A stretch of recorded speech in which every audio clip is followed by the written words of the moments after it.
and Southern Kentucky. This is WYMT Mountain News Weekend Edition. Good evening, I'm Madison Carmouche. Tonight we are learning new details about the 20-year-old gunman who was shot and killed by a member of the Secret Service's sniper team. CBS's Charlie DeMar has more on the investigation, the weapon, and the search for a motive. Secret Service and federal agents swarmed this neighborhood in Bethel Park, Pennsylvania, where the shooter lived an hour south of the Butler County Fairgrounds. Two law enforcement sources say the gun used was legally purchased by and registered to the shooter's father, Matthew Crooks. Residents in this small community are reacting to one of their own, attempting to assassinate the former president. 20 years old, what a wasted life. For who? For what? The shooter graduated from Bethel Park High School in 2022. Video shows the moment he received his diploma. Thomas Crooks. Former classmate Jason Kohler says the shooter was a loner who was bullied. You know how kids are nowadays. He didn't dress like everyone else, so... Did you ever think he was capable of something like this? No, like I said, that's not something you want to think about, though. Another former classmate said he was a good student, especially interested in government and history. It was nothing out of the ordinary. He was a nice kid, and I had never had an experience with him where I was like, he, isn't nice. The shooter was registered as a Republican, though federal records indicated he previously made a $15 donation to a Democratic-aligned group. The 20-year-old worked at a local nursing home. In May, he graduated with an associate's degree in engineering and science. Take this and then we'll be done. And at this point, investigators believe that the shooter acted alone and he was not known to law enforcement before this shooting. In Bethel Park, Pennsylvania, I'm Charlie DeMar, CBS News, Chicago. A handful of Trump supporters gathered in front of Trump Tower Sunday. Supporters of the former president were waving Trump 2024 flags in front of the building. Earlier, a caravan of trucks drove past the building, blaring "Born in the USA" and waving Trump flags from the top of their vehicles. Traffic was only briefly disrupted. Supporters also gathered near his Mar-a-Lago property in Florida after he was shot at during the rally in Pennsylvania. People late Saturday night and Sunday morning were seen holding American flags and Trump campaign signs. Former President Donald Trump's campaign has started a GoFundMe page to raise money for the victims shot during Saturday's rally. One spectator died, 2 others were wounded. The Trump campaign's national finance director organized the GoFundMe page. Meredith O'Rourke issued a statement that says the former president authorized the account so people can financially help the families of those wounded or killed during the rally. International leaders are also speaking out after the attempted assassination. Israeli Prime Minister Benjamin Netanyahu says he was shocked and horrified at the news and wished the former president a speedy recovery, continued good health, and continued strength. Listen. This wasn't just an attack on Donald Trump.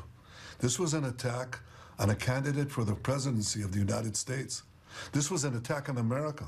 It was an attack on democracy. It was an attack on all the democracies.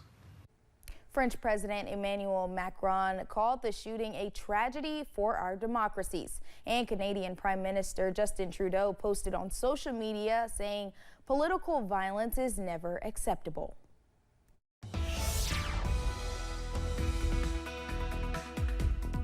Well, with the current weather conditions in eastern Kentucky, I've been thinking of many ways to say the word hot. Today, we're going to go with blistering. Let's look at those observed highs today. 91 Hazard, 93 in Jackson. That's a record broken today, actually, right there. 95 in Harlan, 93 Manchester, mid-90s just everywhere. It's, let's say flaming too with that. We'll go with that one there too. London sitting at 77 degrees right now, and then rest of the area, mid-70s as well. Still not as hot as it was earlier today, but by the time we get to tomorrow, those temperatures are going to be right back there. Pinpoint Doppler staying clear. We had a few showers move through the area earlier, but those are all gone as of now. But with the chance of severe weather possibly this upcoming week, we want you to download that WYMT First Alert Weather app. That QR code right there will take you to where you need to go on the app or Play Store. And then let's time out the rest of your evening.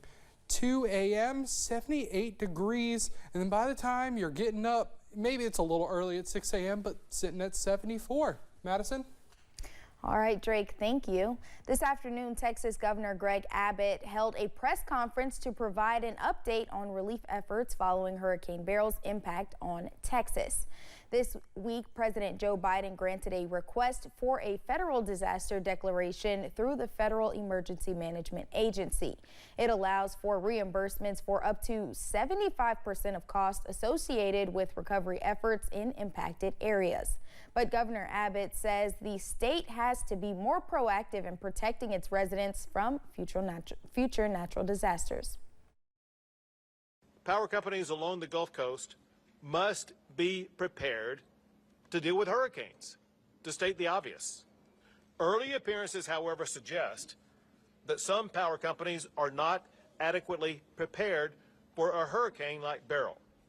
CenterPoint in particular has repeatedly failed to deliver power to customers for extended periods. Governor Abbott says an investigation is underway to determine shortcomings in the state's response to Hurricane Beryl. Friends and family are remembering the 2 young men killed in a shooting at a strip mine in Perry County. WYMT's RJ Johnson shares how they are remembering them and what they are hoping for. These weren't no more than kids, man. They had their whole lives ahead of them. Friends and family are continuing to pay their respects to 18-year-old Anthony Stidham, also known as Crow, and 20-year-old Braxton Marlowe. Brandon Marlowe says he has known Crow since he was little, saying he loved everything about motorcycles. Crow was a free spirit, man. He loved to ride anything that went fast. He was a good guy. At the same time, though, he'd give you the shirt off his back. Dozens packed in to say their final goodbyes. I never dreamed he was loved this much. Braxton was a very good boy, and he didn't deserve what happened to him. Braxton's mom, Jessica Spicer, says she doesn't want another mother to feel her pain, so she's going to do something about it. I don't know, but I'm not going to stop until something good comes of this. We're going to get together, we're going to bond together as a community, and we're going to fight for our youth. She says she wants to see change. The gun violence has to stop. We have to stop the underage drinking. We got to stop the partying on these strip jobs. They need monitored more. I lost my child from a senseless act. I mean, he was just at the wrong place at the wrong time. However, in the meantime, she will fight until justice is served. I will be at every court hearing, and I will not stop till I have justice for my child. For not just her child, but Crow and the other man who was shot. In Hazard, RJ Johnson, WYMT Mountain News. Crow's funeral is tomorrow at 1 p.m. at the Engle Bowling Funeral Home. Coming up at 11, a group of bikers are pedaling across the country with making a difference on their minds.